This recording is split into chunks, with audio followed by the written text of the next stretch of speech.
Bharat talent search परीक्षेला उत्साहात सुरुवात।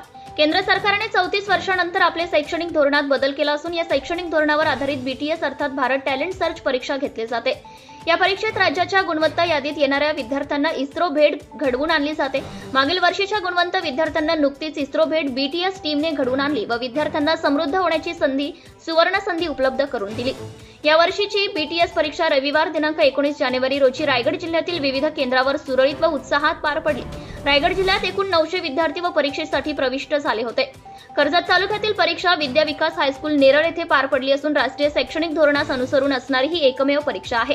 या परीक्षेसाठी विक्रम अडसूळ, ज्योती बेलवले, ज्ञानदेव नवसारे यांनी उत्तम नियोजन केले, तर परीक्षा केंद्रावर शरद नागटिळक, सतीश घावड, चौक केंद्र अमित मिडगुले, पनवेल केंद्र ज्योती भोपी, तर समन्वयक म्हणून रवी काजळे यांनी जबाबदारी पाडली। Maharashtra news bureau report. Subscribe now and press the bell icon.